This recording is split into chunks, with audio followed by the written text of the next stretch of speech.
Welcome to Toastmaster Time, the show that's got everybody talking. I'm Justin Paris, and I'm excited to be your host for this special edition. This evening, to celebrate Women's History Month, we are delighted to have three inspirational women who are former Toastmasters District 57 leaders. Our moderator, Michelle Peticolas, will introduce you to them so you can learn about their paths to leadership and who inspired them. Michelle, over to you. Thank you, Justin. Good evening. As Justin told you, we are going to have a really special show tonight. We are going to find out about our panelists' experience in leadership and their journey and who influenced them, and maybe ask them a few other questions. I'm going to start with Diane Pleuss, who was the district leader, director in 2018-2019. And she has an unusual experience because you went from not being in the trio at all right up to the top of the heap. What was that like, and how did you pull that off? It was very scary, but of course a great challenge as well. So the two people that were to move up into those positions both had health issues and could not continue. So they were looking for someone in the district that had been a division director, which I had been. I had leadership experience both in Toastmasters and in my profession. And they asked me, and I didn't say yes, but I didn't say no. So we had a conversation. We talked a little bit about it because, as you indicated, it's a big jump. It's a big jump. Amazingly, I think it worked out to my benefit because everyone went, "Oh my gosh, Diane's going to need a lot of help," and I said, "Help, help, help," and everyone pitched in. It was fun. We became a distinguished district at the very end, which I'm very proud of. But it was really because everyone said, let's do this thing. Let's help Diane out. Let's help the district out. So it worked out. I was on the trio with Beth and Kevin Markle. We had a great trio. We worked together well. We had fun. And I think that set the tone and the pace. And we appreciated everyone. It was a wonderful experience. I'm so glad I said yes. Oh, that's amazing.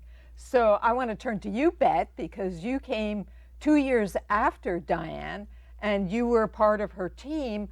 What was that like to follow her act? I am so thankful because Diane really was a mentor and a role model.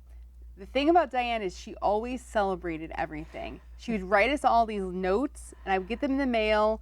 They were handwritten. You did a really great job at this specific thing. Thank you so much for being on the team.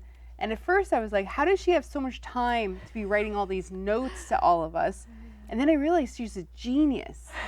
She got us to do so much hard work because she celebrated everything. And every decum, she had people up there that she brought on stage, and it was epic run. It was so much fun working with Diane. So I brought that into my year, and Kevin used that also, and we were inspired by her great leadership. Wow, that's amazing. So that's one thing to remember, is to really appreciate and acknowledge people, because then you get them to do more for you. I learned this when I was an area director. My division director wrote me a note and said, "Thank you for helping the TLI," which I hadn't even thought about. I said, if he asks me for anything, I will do anything for him. Wow. I think handwritten notes are very really powerful. Yeah. Yes. Wow. So that brings us to Sharon. You haven't been a district director yet, but you were a division director. And I think you have a little bit of a story about how you got your team to work for you. Tell us your story about how you got roped into being a division director. Well, the one thing about our leaders, they're always looking for the next leaders, and they're preparing you for that. So when I was area director, they felt I did a great job, and then moving on to the next level would be division director. So I was asked to try it out see what you think. And I thought, oh no, it's too much. It's going to be way too much work for me, and I'm busy. And they said, no, you're going to get you a team together. You're going to put together a team and then delegate. And I thought, oh, I can delegate. Yeah, that's for me. I'll take the job. So I did the division director. I put together a great team that handled a lot. And one of the things that I learned is for them to be able to count on me is the training. I didn't want to just say, you're going to be area director and just put them out there and let them fend for themselves. I told them, I promised them, I took them all to lunch and I said, I promise you, I'm going to train you on everything that you have to do because you're going to be in the trenches and I want you to be totally prepared.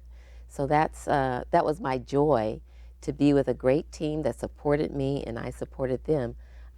We all worked together to make sure that our areas were in sync and the club leaders were happy. So that's how I came to Well, pass. that must have really paid off for you to train your area directors, because oftentimes there isn't much training. Maybe a Right. little bit in the meetings, the monthly meetings, Right. but that you actually pull them along, and so then of course they are bonded with you. Yes, absolutely. And as help a you matter of fact, after my term was over, I approached all three of the leaders and asked them, would they take my place? Would they take over another district and be division director themselves? And two of them said yes. So, and Wow, that's, that was pretty good. yes, that was great. So my next question, and we'll see who wants to jump in first, is what about somebody in history that really has inspired you in your role as a leader? Is there somebody that you would like to tell us about? I'll jump right in. All right. There's a woman that her name is, in 1966, a lot was happening, and Marie Van Brittan Brown was a nurse in Jamaica, Queens, New York. And she worked late hours, and it was a very terrible, crime-ridden area where she lived. And her husband, Albert Brown, they got off late. Marie, I don't know if what inclination she had, but she wanted to feel safe in her home. She created the first home security system. No one knew about this woman, but she did have a patent for this. In 1969, she actually had this patent. What she did was she created 4 peepholes. Now, her husband, Albert, was a technician, so he, of course, put everything together. 4 peepholes that was on a trolley that went up and down, and the peephole could see on the other side. The image on the other side would show up on television monitors. So we can thank her today for our home security systems.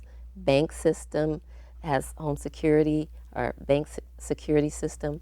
So when you go into the bank and they're looking at you, that was thanks to Marie Van Brittan Brown. And even today, 38 new companies that have this this technology, they have to cite her invention before they can. That's great. Do I theirs. love that. That's Yeah. a great story. Yeah. How about you, Beth? Do you have a special woman from the past that has inspired you? I do. So I've been in tech my whole career. And as a young programmer, I found out about Countess Ada Lovelace. Have you ever heard of Countess Ada Lovelace? No? No? So she was the world's first programmer. World's first Wow. computer programmer. Woman. And she lived in the 1840s. I didn't think they had No. they had computers back then. So Charles Babbage created a machine called the analytical engine, and she wrote the world's first program, including looping and variables, in a manuscript that was published in 1843. So she invented this idea of the programmable computer, where you would load a program and then also the data. So mostly you would think of just kind of hard coding a machine to calculate the same thing over and over. And she had this idea of the variable and the program. So Alan Turing actually rediscovered her in 1953. And he cited her work that was published back in the old, many 100 years before. So Alan Turing was the one who was able to decode the Nazis' encryption, and he was the father of modern computing. Wow. So he was citing her work in that paper to come up with how to create the programmable computer. He was also one of the first AI thinkers. He had created the Turing test, which many of us have probably heard about nowadays.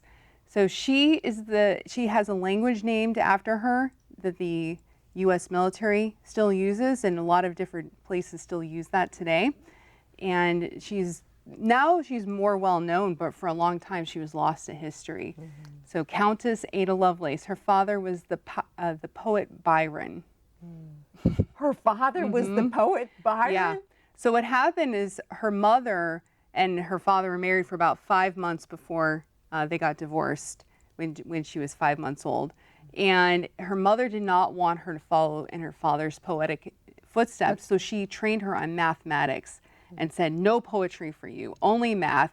But she actually combined both the creativity of the poetry with the mathematics, and she was a genius to be able to create That's that a back great then. story. Yeah. The funny thing is Charles Babbage never was able to get the funding to create his analytical engine, so it remained a blueprint, but she was still able to envision how it could work with this kind of programming. That's So yeah, amazing. Ada Lovelace, my hero. Great name, too. Yeah. Yeah. How about you, Diane? Do you have a favorite? Well, mine would be a bit of a character, if you will. So imagine a woman wearing a black and white polka dot kerchief tied up here, a blue shirt similar to this with the sleeves rolled up, and she has the pose like this. And of course, that would be Rosie the Riveter. When I think of Rosie, I think of this woman who rose to meet a challenge. The men were off at World War II. They needed supplies, and the women said, we can do it. They filled jobs that were unseemly to women, that they thought women couldn't do, but they did them. It gave them confidence. They contributed to the effort. They stepped boldly forward and really changed history with that movement of giving women that experience. So when I think of what women have accomplished, the opportunities available, and what they can do, I think we can thank Rosie for that. That was probably one of the biggest revolutions in the way in which women thought about their work and what they could do. Was that Rosie and that change when the men went to war and they had to do things.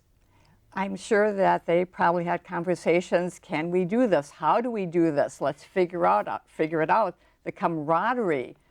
There were probably many things involved, and in fact, just talking about it makes me want to dive in and research it a little bit more and look at it more. But didn't they, after the war was over, weren't they expected to go back home and become housewives again? Or was that maybe the seeds of the women's movement, was that they did go back, but they could never go back? Well, it just shows the possibilities and opportunities. And when work needs to be done, a woman can step forward and do it. Is that how you felt about your district role? Was that, yeah, I can do this? Well, I, in many respects, feel fortunate in that when I got into Toastmasters, I was encouraged by a former district director.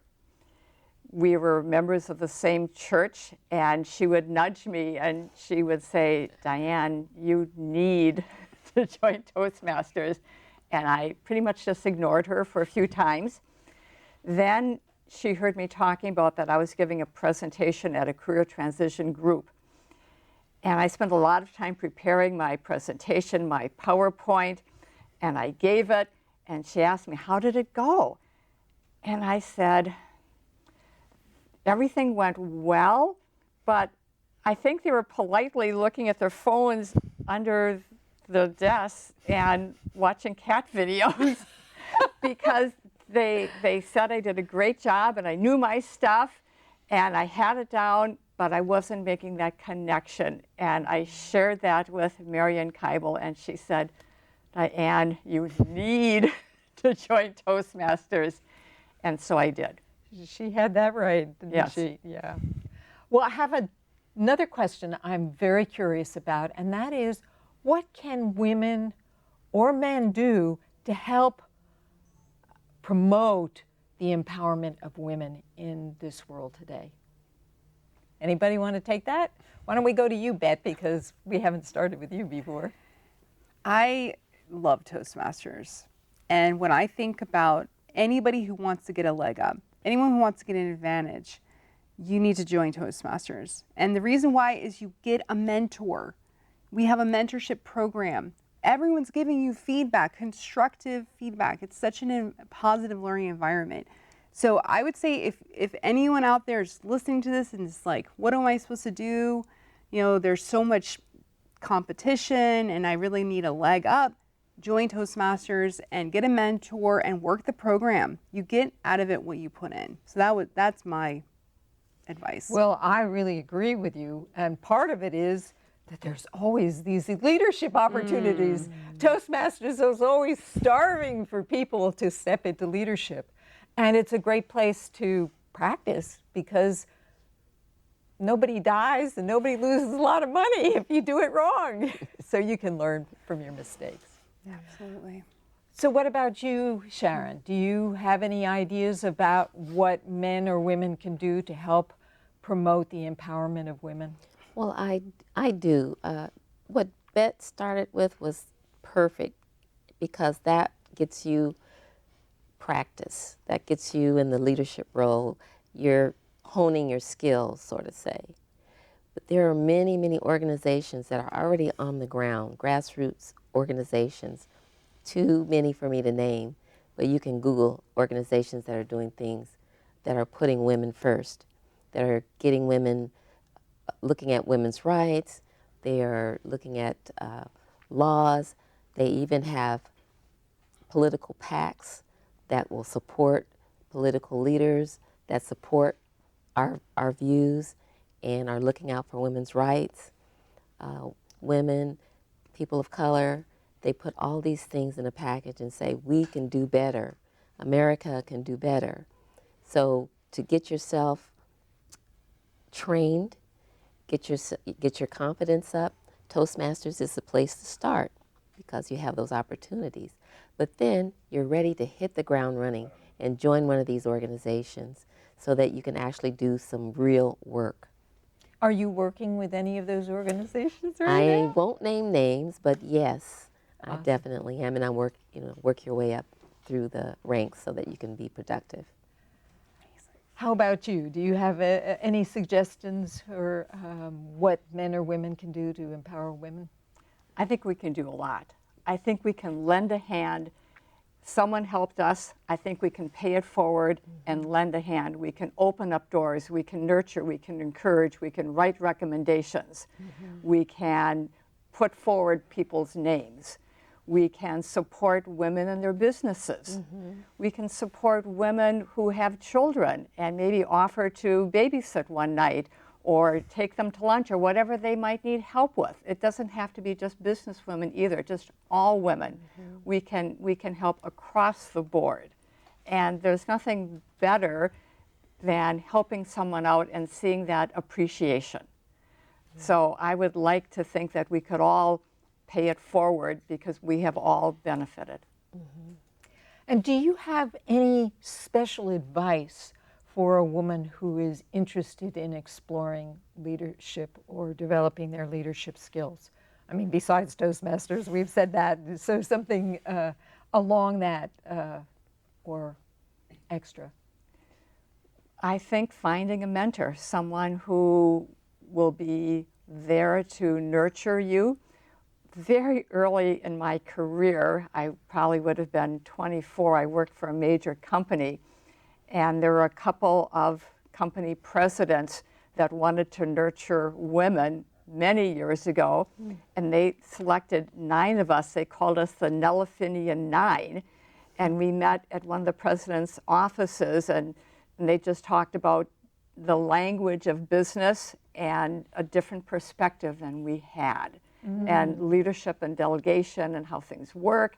So if you can, talk to someone and see if they see potential in you and if they would be willing to lend a hand. To support you and, Yes. and guide you.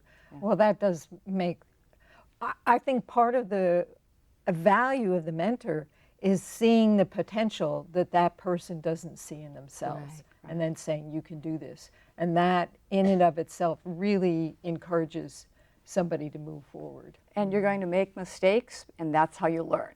And that's what you always remember the most. And hopefully they won't be major mistakes, but they will still propel you forward. So I thought of another question that sort of was provoked by what you were saying about delegating. And you said, oh, the job was easy because I delegated. Isn't delegation sort of a hard skill to learn? It is, especially my past life as a meeting planner. It's hard for me to let go. So this was a true test of leadership, of being able to let go and having confidence in the people that you were leading. But I felt with training them the way they had the information, then I could step back and feel confident they were going to handle whatever needed to be handled. And we conferred probably at least once a week. We would talk on the phone or email if something came up. They knew that they can contact me and work out any issues that they had. So we stayed in constant communication with each other. But I wouldn't say easy going because, of course, you do worry. But I had total confidence in the team that I put together. And I handpicked them to make sure that I had someone that was going to support me and that I could support them. It's so important to have that trust. Yes, to have that trust. Exactly. And quite a great thing to learn how to delegate, because Exactly. otherwise you just do it all yourself. And you can really hurt yourself doing that. How about you, Beth? Did you have any trouble learning how to delegate? Oh my goodness. So I'm the oldest of 9 children. I'm a born delegator. I would say delegation is my superpower. Your middle name. My middle name is delegation. I didn't call it that when I was a kid, but I would work hard to get all my sisters and brothers like, you do that, and you do that, and you do that, and stop doing that, and you do this instead. So I really learned from a young age. And then I worked in my dad's church as a volunteer and constantly having so many things to do, putting away chairs, putting chairs, back. It was a lot of things with chairs. So a lot of things to get done. And I remember my dad used to say, with many hands makes light work, something like that. Yeah. And that was always, so it was always how to make it fun. And I learned a lot from Diane on that. How to make the job fun, how to, make everything exciting, like, yay. I used to make games for my sisters and brothers to clean the house before my mom and dad woke up. And it was like, let's be little elves and clean the house and make it a game. Everything had to be a game, and that really made it fun. So I would say delegation is not challenging for me, but it is still hard because you have to follow up. And that's the thing a lot of people don't know, is like, oh, I just gave it to them and then I'll check next year. It's like, no, you need to check and follow up and find out if the person needs help or coaching or instruction or another member to come in and help them. Right. So you can't just abandon them. Right. You need to support them. I love what you brought in about making it fun, because, and yes, Diane, that is exactly my experience of having you help me on my first high performance leadership project. Was we were doing a speech craft, and you said, well, how can you make this more fun? And that's when we came up with the chocolates at the end, which was to ask people for comments. And then we would throw chocolates out to them as a reward for speaking up. And when we went into the COVID times where we were all doing it over Zoom, they became virtual chocolates. Oh. And that was Diane's contribution to my experience. So the fun. So say a little bit more about the fun, because that must be your middle name. I think of myself more of a point A to point B person, and it doesn't come naturally as in some other people that I know sitting right here. So I try to observe and I try to look at that and embrace it or adopt it. I think some people have that naturally, and I don't feel that I'm one of them, but I do appreciate that. And we certainly know that if you're having fun, it doesn't feel like work, and you build the camaraderie, and you want to do good work, and it just sets you up for everything. So if you can somehow bring in that element. For example, I was just at a book signing, and the person who introduced the Stanford professor said, now I'm going to give my official introduction, and stood up straight and tall and talked about all the schools he had been and the papers he had written. And then she said, and now my casual introduction. I just read this book. I think it's fabulous. And she held up the book, and she had all things highlighted, and she talked about this, and she talked about that, and the impact on her life. And it was so interesting. I thought, I want to interview someone who's written a book, because I'd like to give that kind of introduction. So I filed it away, and hopefully I'll be able to use it sometime. And hopefully people will say, oh, that was a fun introduction. That's great. So we're just about over our time. I mean, it's gone fast, It right? sure has. But I wanted to bring up another woman leader, Carolyn Douglas, who originally had the idea for this show because she was working on Toastmaster Time TV, and in fact was the reason I started working on Toastmaster Time TV, or had volunteered after our former leader here, George Marshall, stepped down. And so I wanted to see if any of you had something quick to say about Carolyn Douglas. So why don't we start with you? The first time that I saw her speak was at a DECA meeting, and she was inspiring. She was standing up, and she had the floor, and everyone just looked at her and went, oh my goodness, the points she made, she was so articulate, so enthusiastic. Everyone said, yes, we're on board. Wow, nice. And how about you, Bet? What was your experience with Carolyn? So Carolyn was at the top of my list when I needed to start recruiting the program quality director when I was district leadership chair. And I called her up. I'll never forget, I was having a walk. I like to walk and talk on the phone. And I called her up and I said, Carolyn, the district needs passion plus authenticity, which equals enthusiasm, and you've got it. And she said, yes, I'll sign up to run for program quality director. And I said, what? That was too easy. I was shocked. And she signed up, and she was program quality and then district director, and she did a fantastic job. The reason she did that was because 2 years earlier, I asked her about something, and we were walking, and she told me, my plan is to be the district director, and that was 2 years prior. She was so serious. She looked me in the face. I'll never forget her face. She said, I am moving my way up here. I'm going to do this. That's why. I'm shocked right now. I can't believe this. Yeah. I thought She that had I a plan. convinced her. I She thought had a plan. I thought I had convinced her. Anyways. did. And hasn't that been our experience mostly, is that in order to step into leadership in Toastmasters, somebody has to ask you. It's true. Well, she had that in mind, and you happened to ask her at The right time. Well, thank you, all of you, for being here tonight and just engaging in this very, very intriguing and Thank you. valuable conversation about women leadership and Women's History Month. Thank you very much. And back to you, Justin. Thank you, Michelle. And yes, Carolyn will be missed. I'll miss seeing her warm, welcoming smile. May her legacy live on. That's our show for tonight. Thank you so much for watching. Toastmaster Time is filmed in the San Francisco Bay Area. For more information, check out toastmastertime.com. Toastmaster Time is sponsored by District 57 Toastmasters. For more information on District 57, be sure to check out d57tm.org. And for general information on Toastmasters, including where you can find a club near you, be sure to check out toastmasters.org. I'm grateful for the wonderful staff and volunteers here at the Palo Alto Media Center and want to express my appreciation to Diane, Beth, and Sharon for sharing their wisdom, their insights, and their experiences with us here tonight. And thank you, Michelle, for being such a great moderator. From all of us at Toastmaster Time, I want to encourage you to join Toastmasters and to keep on talking. Well,